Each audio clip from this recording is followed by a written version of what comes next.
have any deodorant? It's tough, isn't it?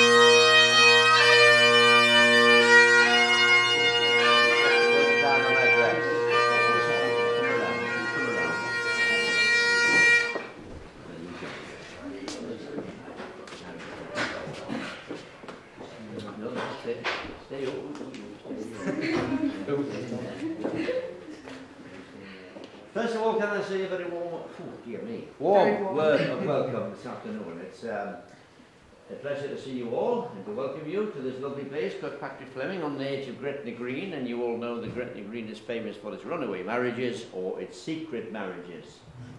Going back to 1754 when the English government brought in a Marriage Act stating then and still stating today that in England you must be married where you live.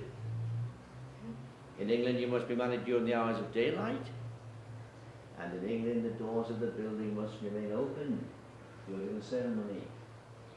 In other words, you can't be married in secret, but you can in Scotland. You see, the Scots in their infinite wisdom said, we'll have our own laws, and that means you can come from anywhere in the world, even from Bradford. You can be married at any time of the day or night. I have to tell you, you would not be married at this time of the day in England, but you can in Scotland. And if you wish to be married behind locked doors, you may do so. But there's a very big question mark over the witnesses, Richard and Darren. That's why I looked at them so carefully. Are you aware that in Scotland the law requires the witnesses to be of a sound mind? You got it wrong. Well, that's what it's all about. And that's why it is that over the years, thousands of couples have come this way to be married. And despite what people say about marriage, they continue coming. Now, I like to think that at this point in time, you two stand right in the middle, bridging the past and the future, and taking part in what I describe as the living legend of Gretna Green. Now, the marriage service begins with a very simple but profound statement. We meet together in God's presence. And we meet together in God's presence to witness the marriage of David, Timothy, Lamont, and Judith and West. To ask God's blessing upon them, support them with our prayers, and share their joy. Now we remind ourselves that marriage is God's gift, and that it is His will that in marriage, husband and wife should experience a lifelong union in body, mind, and spirit, comfort and companionship, enrichment and encouragement, tenderness and trust. It is also God's will that marriage should be honoured, that means respected, as a way of life, in which within the marriage, because of the love that the one has for the other, they may experience a sense of security and trust. No one, and this includes you too, no one should enter upon this marriage lightly or selfishly, but responsibly. For marriage involves the giving of a man and woman wholeheartedly to one another. Christ in His self-giving gave Himself for us, and we in turn learn to give ourselves to one another in that same self-giving way. Now you're about to marry each other.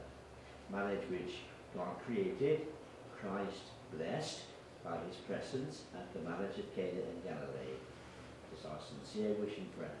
God's Spirit will strengthen you both in your marriage, and you may truly fulfill His purpose for the rest of your lives. Now you're about to make the declaration you are by law. And David, I've got some very good news for you, sir. In Scotland, it's brief. So I asked the question, are you, David, free lawfully to marry Judith? I am. Are you, Judith, free lawfully to marry David? I am. Told you it was brief, didn't I?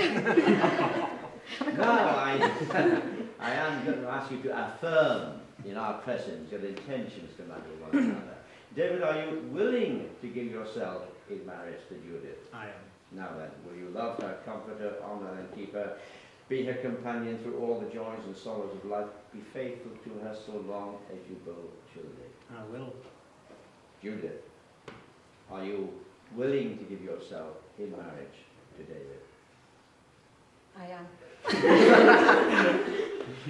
Love him, comfort him, honour and keep him, be his companion through all the joys and sorrows of life, and be faithful to him so long as you both shall live. I will. Excellent. Now then, we've got that little word love written about, read about, and sung about. The people sang about it. They said, all you need is love.